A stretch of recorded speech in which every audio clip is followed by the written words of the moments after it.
अस्सलाम वालेकुम friends, welcome back to Top Smarties drama serial Jaannisar. आजकल तो नौशिरवान कशमाला के इशारों पर नाच रहा है। जैसा कशमाला चाहती है वैसा ही वो कर रहा है। चाहे वो ये नहीं जानता ये सब कशमाला उससे करवा रही है, मगर कर तो वो वही रहा है ना। इसीलिए तो दुआ को सरफराज की वीडियो दिखा दी जो कशमाला ने ही अपने आदमियों से बनवाकर नौशिरवान को सेंड की थी। कशमाला भी सब कुछ देख रही थी और नौशिरवान ने दुआ पर इतना गुस्सा किया कि तुम फिर सरफराज से मिली। दुआ बेचारी कहती रही कि मैं नहीं जानती, मैं अम्मा से मिलने गई, रास्ते में आ रही थी, मुझे नहीं पता वो कैसे आ गया। तो उसको ये भी पता है कि तुम किस रास्ते से जाती हो। अब पता नहीं कशमाला जितनी मिसअंडरस्टैंडिंग इन दोनों के दरमियान डाल रही है उसे ख़त्म होने में कितना टाइम लगेगा, क्योंकि ये मिसअंडरस्टैंडिंग तो बढ़ती ही जा रही है। नौशिरवान का इत्तबार दुआ पर से उठता जा रहा है और अब वो दुआ पर बिल्कुल भी यकीन नहीं करता। अब कशमाला ने एक और गेम खेली और बच्चों को लेकर नौशिरवान से बात शुरू कर दी कि दुआ नहीं चाहती कि मैं और बच्चे इस हवेली में रहें, इसीलिए तो बच्चों के साथ बुरा सलूक करती है। तो फिर नौशिरवान ने यहाँ पर दुआ को डांट दिया और कहा कि किसी को यहाँ से जाना है तो चले जाओ, बच्चे और तुम इस घर से नहीं जाओगी। मतलब कशमाला और बच्चे नहीं जाएंगे और किसी को जाना है तो जा सकता है। तो इशारा दुआ की तरफ था, मगर दुआ कुछ भी नहीं बोली। वो जानती है कि ये सब कुछ सरफराज जानबूझकर कर रहा है। अभी वो ये तो जानती ही नहीं कि इसके पीछे कशमाला का हाथ है। जब जानेगी तो फिर ही कोई फैसला करेगी कि कैसे कशमाला को बेनकाब किया जाए।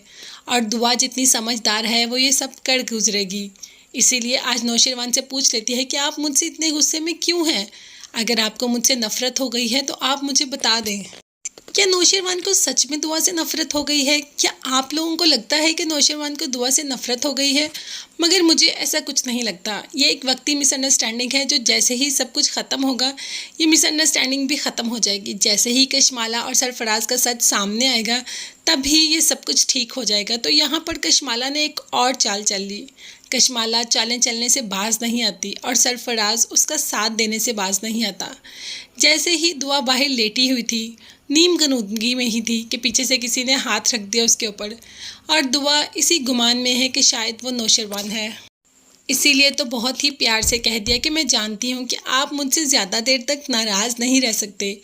यही कहकर जब हाथ देखती है तो हाथ किसी और इंसान का लगता है और जब पीछे देखती है तो पूरे का पूरा इंसान ही कोई और होता है। वो गज़नवी नहीं बल्कि सरफराज होता है। और सरफराज को यहाँ तक किसने पहुँचाया? कशमाला ने, क्योंकि नौशिरवान ने गार्ड्स को सख्ती से मना किया हुआ था कि सरफराज यहाँ पर नहीं आए और कशमाला ने ही गार्ड्स को पैसे देकर सरफराज को अंदर बुलाया। अभी सरफराज ने हाथ रखा ही होता है कि ऊपर से गज़नवी भी आ जाता है। अब तो कशमाला ने कोई कसर नहीं छोड़ी कि गज़नवी खड़े खड़े ही दुआ को तलाक दे दे, मगर गज़नवी अभी भी ऐसा नहीं करेगा। वो इस तह तक पहुंचेगा कि आखिर ये माजरा है क्या। हाँ, वो वक्ती गुस्सा ज़रूर करेगा दुआ पे, मगर इतना भी नहीं करेगा कि वो दुआ को अपनी ज़िंदगी से निकाल ही दे। तो फ्रेंड्स, आने वाली एपिसोड में हम देखेंगे कि किसी ना किसी तरीके नौशिरवान उस सुराग तक पहुंच ही जाएगा। उसे इस चीज़ का आइडिया हो जाएगा कि इन सब के पीछे कोई और नहीं, सिर्फ और सिर्फ कशमाला है। कशमाला ने ही सरफराज को पैसे देकर इन बातों पर मजबूर किया कि वो घर भी आए और नौशिरवान को भी कॉल करे और दुआ को भी तंग करे। तो फ्रेंड्स, आने वाली एपिसोड्स में हम देखेंगे कि कशमाला का सच तो सामने आ जाएगा। नौशिरवान और दुआ एक साथ होंगे और आखिरकार ये बच्चा इनके लिए खुशी का बायस बन ही जाएगा। दुआ के लिए तो पहले ही था, बट गज़नवी को थोड़ी सी मिसअंडरस्टैंडिंग हो गई, वो भी ख़त्म हो जाएगी। और ये सब कुछ ख़त्म करवाने में अम्मा साईं बहुत ज़्यादा साथ देंगी अपने बेटे का, क्योंकि वो जानती है कि दुआ गलत नहीं हो सकती और वो कशमाला की नेचर को भी जानती हैं। तो फ्रेंड्स, आहिस्ता आहिस्ता इनके दरमियान सब कुछ ठीक हो जाएगा, मगर कशमाला को उसके किए की सज़ा ज़रूर मिलेगी और कशमाला का वो सच भी सामने आएगा जो उसने अपने शौहर को खुद ही कत्ल करवाया। तो नौशिरवान अब कशमाला से डबल बदला लेगा, एक तो दुआ का और दूसरा अपने भाई का, और साथ ही साथ सरफराज को तो गहरी सज़ा दिलवाई जाएगी। तो फ्रेंड्स, आपको जानिसार ड्रामा कैसा लग रहा है कमेंट्स में ज़रूर बताइएगा। इसके साथ साथ मेरे चैनल को ज़रूर सब्सक्राइब कीजिएगा, साथ ही साथ बेल आइकन का नोटिफिकेशन ज़रूर प्रेस कर दे ताकि मेरी हर नई आने वाली वीडियो आप तक बआसानी पहुँच सके। मुझे अपनी ख़ास दुआ में याद रखिएगा। नेक्स्ट वीडियोस तक के लिए अल्लाह हाफिज़, bye bye and take care.